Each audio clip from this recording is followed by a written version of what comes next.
Happy Friday, everyone. This is Crystal Kelly. This is Your Mental Health Matters. And I am so excited about our podcast this evening. This is brought to you by ONV.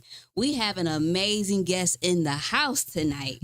And so I'm not going to try to introduce her because she's here. She know who she is. And so tonight's guest for our podcast is Miss Stephanie Burton.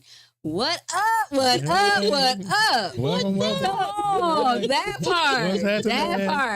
So yes, girl. Thank you for being here. Thank you for just let's get into it. Yes. Talk to us about who you are and why you're here. Absolutely. So I'm Stephanie Burton, and I am a licensed mental health counselor here in Fort Wayne. I am the program manager, newly minted program manager for Courageous Healing, Inc. And I also see clients there as well. Mm. I am also a blogger and an author and an all-around just advocate for Black women's mental health. Yes. And that's why I'm here to talk about my book, Sisterhood and Seasons Workbook, Reflections and Practices for the Seasons of Black Women's Friendship. Yeah, let's hold it up so people can see it at home. This right here, y'all. If y'all didn't get it, cop it now. It's on sale right now. So, first question I got to ask. What made you want to write this? That is such a good question because it's layered. What made me want to write this, honestly, is my own experiences with friendships with other Black women. I have been blessed to have some amazing friendships, whether that be long-term friendships. I have a friend that I've been friends with for well over half of our life, 25 plus years. Wow. I have friends through my sorority. I have friends, my daughter's godmother is one of my best friends. And so having that experience, I know is powerful and one that I know is not unique just to me, but also within that those experiences, there have been seasons where it's like, ooh, things are a little rocky. How do we navigate through this? And so through the wisdom of my learned experience, and then also coupling that with the cultural aspect and my clinical experience, I was like, you know what? This is not just for me. I'm a huge believer that the experiences that I go through are not just for me. So what better way than to create a workbook to invite other Black women to figure out how to navigate those seasons as well. Wow, that is so true. And this is something we don't really talk about is Black women, relationships, how to navigate, the hurt, the pains, the ups and downs.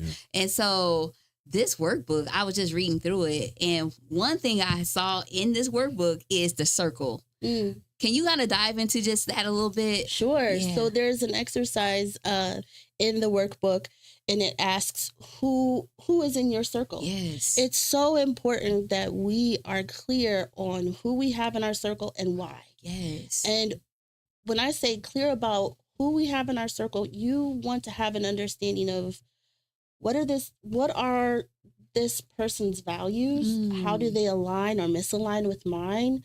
What is this person's communication style?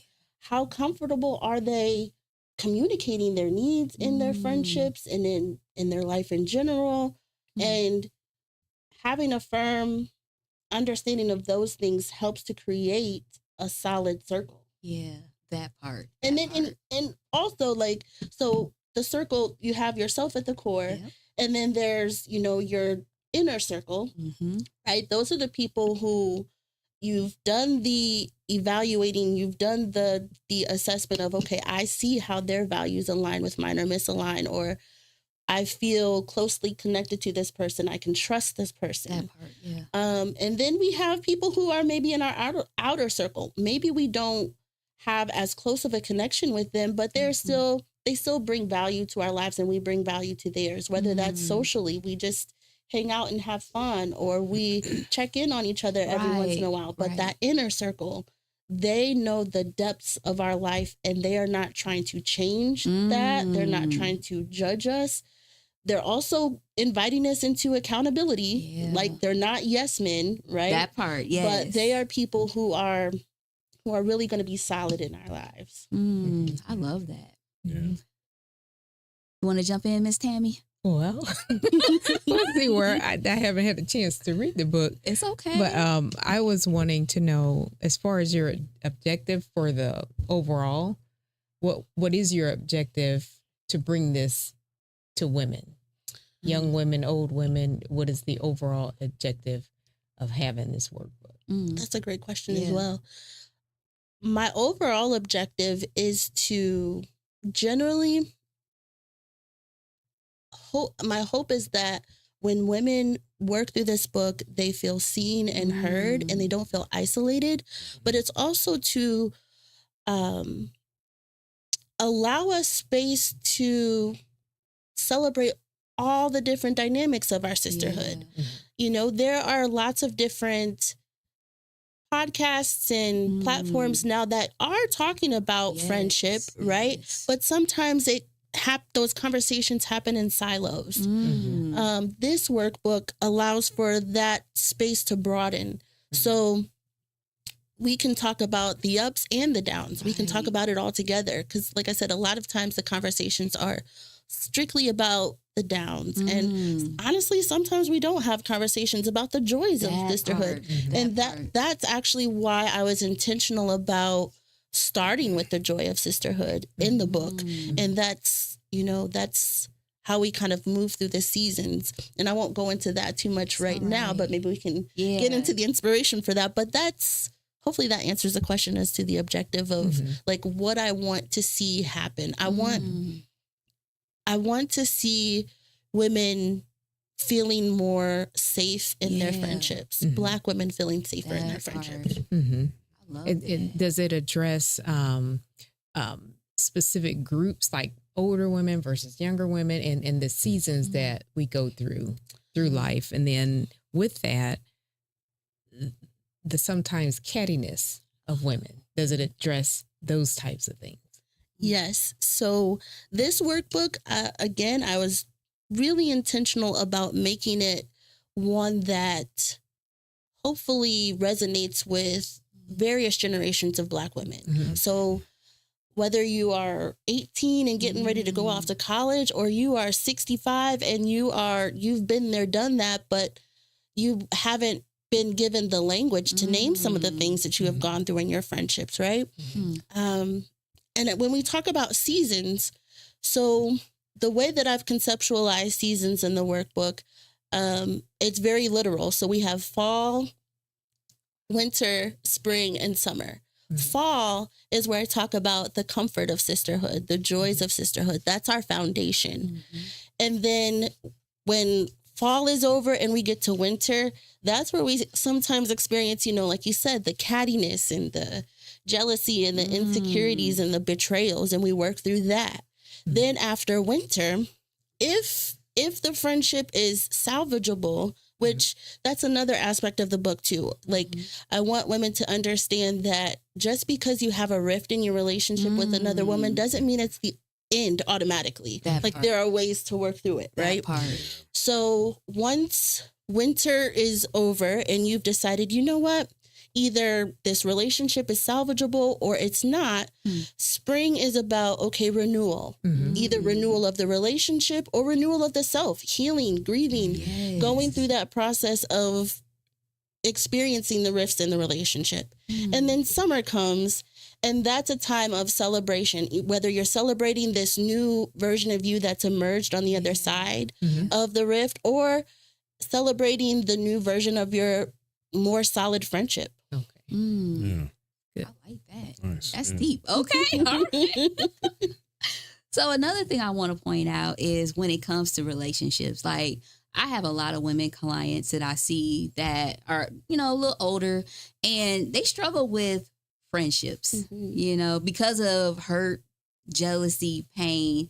And you kind of dive into that a little bit. So why do you think it's so, how can I put it, so hard for us as women to, I guess that's anybody, to admit, like, it's my bad, my apologies. You know what I'm saying? Like, when it comes to wanting to mend this relationship?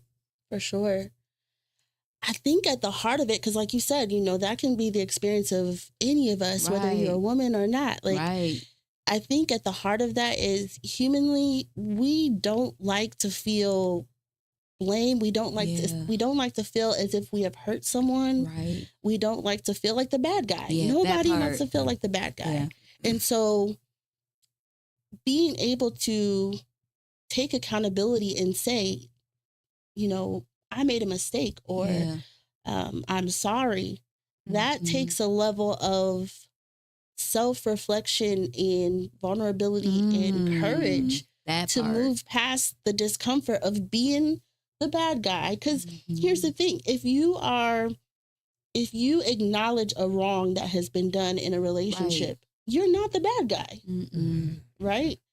You are someone who is strong in who you are and willing to say, I made a mistake. Let's fix this. Yeah. What can I do to fix this? How can we work through this together? That does not, owning up to a wrongdoing does not make you a bad guy. Oh, wow. Say that one more time. Owning up to a wrongdoing does not make you a bad guy. That part. So when it comes to relationships, like you had mentioned about, some of your experiences, have you struggled in the past? I'm just curious when it came to school relationships, college relationships, like the seasons that we all go through. Oh, for sure. For sure. Like I said, this is not just clinical. This is like lived experience, So like some of my, there are people that I'm no longer like relationally connected to, that when I look back at our relationship in the past and think like those are people that I never thought would not, like I would not be in relationship with. And so that took a lot of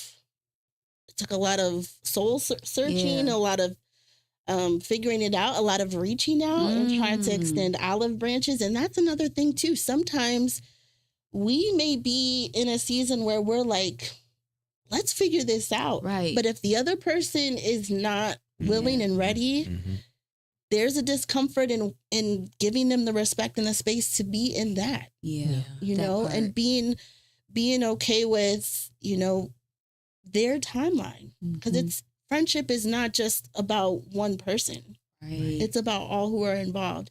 And that's really hard. Okay. So did it take you to go through something in your friendships to maybe start writing it, or did you just sit down one day and say, hey, this is what I'm going to do, and just write it that way, or was it a process over time?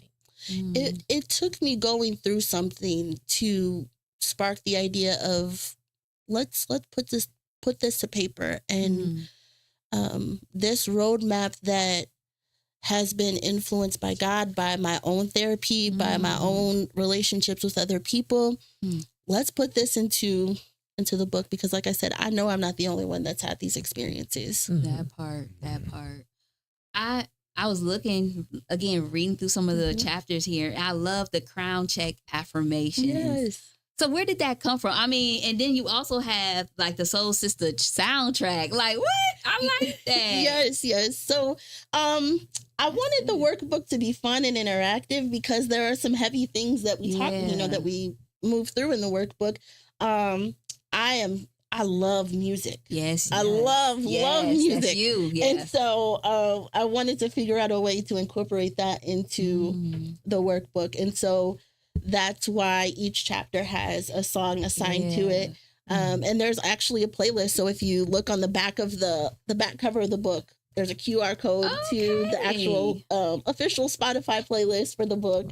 Wow. That is so cool. Yeah. And then affirmations, it being in the mental health space, affirmations are huge. Man, it helps us to affirm ourselves, and it helps us to reframe any negative messages that we've either received about ourselves or that we tell ourselves, to get away from the lies that, to let those things roll off of us and to feed us, positive energy. That part. Mr. Slathiel, I see you thinking down there. Yeah, no, I'm just taking it in. I know, man, with you being the only guy. Yeah, it's okay. No, it's really Your good. input too. Yeah, Yes. no. Yeah, no, I love it. I like how we've talked about it before in the sense that, as a therapist, 90% of what I saw was relationship issues and or trauma. Mm-hmm. And God forbid you have traumatic relationships. Mm-hmm. And you just mentioned, relationships ending, which can be traumatic and something to Yes. process.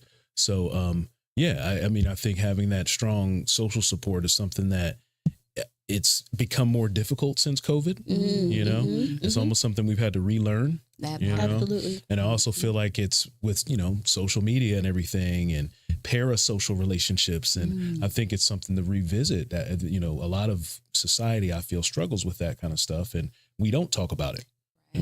We're more likely to compare, tear each other down, and I don't want to say we are. That's been my experience, but I feel like that's definitely something to change, and it improves everyone's relationship, So yeah, Absolutely. definitely. And I got 4 daughters, so you know what I mean? I want them all to have those strong Yes. social relationships throughout Yes. life, and relationships change, they develop and grow. And that was another thing you mentioned, if you're at a point in your life where you're taking accountability Come and on. you're growing and making all these huge changes for the better, and that person's not ready yet, that's okay, and your paths converge and diverge all the time. But that it's also its own living organism, living That's thing right. that you have to feed, and so what do you feed those relationships? Do you feed them love and joy and all that good stuff? Just a quick story came to mind. I had a friend early in college, and they would like call each other names, cuss each other out, stuff like that. And he called me the B word one time when I was skipping class because I worked a double shift. And I was like, man, I'm going home and going to sleep. We ain't doing nothing but going over the test, And he was like, oh, you just being a B. And I was like, hey, man, who you talking to? And he said, oh, me and my friends talk to each other like that all the time. And I was like, I don't talk to my friends like that. That part. I said, I love you, bro. You know what I'm saying? Be safe, man. I'll see you tomorrow. Have a good night. You know what I'm saying? And so again, going back to the language we use to tell ourselves and others and how we engage in those relationships is huge. And I don't think a lot of people talk about it, much less recognize it. So yeah. For sure. And I mean, that might even be the start of a workbook for Black male friendships, because that's a whole other conversation, right? Like, and to hear that the way that you speak to your friends is something so beautiful, and the way that you call them higher, like, look, bro, like, that's not how we talk, So, acknowledging that is important too. I want to circle back to, you were speaking to like the value divergence, essentially, like in friendships, and how sometimes you may be ready to move, you may be moving through life at a pace that's a little bit different. I don't want to necessarily say faster, but moving at a different pace than friends that you grew up with, or, your college friends. And so how do we deal with the discomfort of that? And something that I talk about, I believe it's in chapter 5, where we talk about value divergence. And one of the things that we can do is lean into curiosity, right? So let's say, we have a friend who we've been friends with since high school, right? And then we go off to college, and then they go off to another college, or they stay home, right? We're 2 different people going to do 2 different environments. And then when we come back for breaks, we're like, ooh, there's something different about you, right? Right. And so we can lean into curiosity about that. And then that helps us to learn, then, have their values changed? And does that align with where I'm going right now? Not to say that you're trying to, put yourself above a person, but it's important to know who you have around you so that it doesn't pull you back from where you're trying to go. That part. I got to bring out the therapy piece in this. You talked about attachments. Talk to us about the different styles of attachment, especially in relationships. That's a huge piece as well. Sure. So we talk about attachment styles a lot when it comes to romantic relationships, right? And before I even dive into that, like, for anyone who may be listening or watching and is not sure what attachment style means, attachment styles are developed by the bonds that we have with our caregivers in infancy. Yeah. It starts the moment when we're in the womb, honestly. And so that bond then shapes how we relate to other people as we grow older. And that absolutely impacts our friendships and our romantic relationships. Yeah. So when it comes to Black women's friendships, a secure attachment would look like, that solid trust, reciprocal communication. Feel safe. You feel safe. Yeah.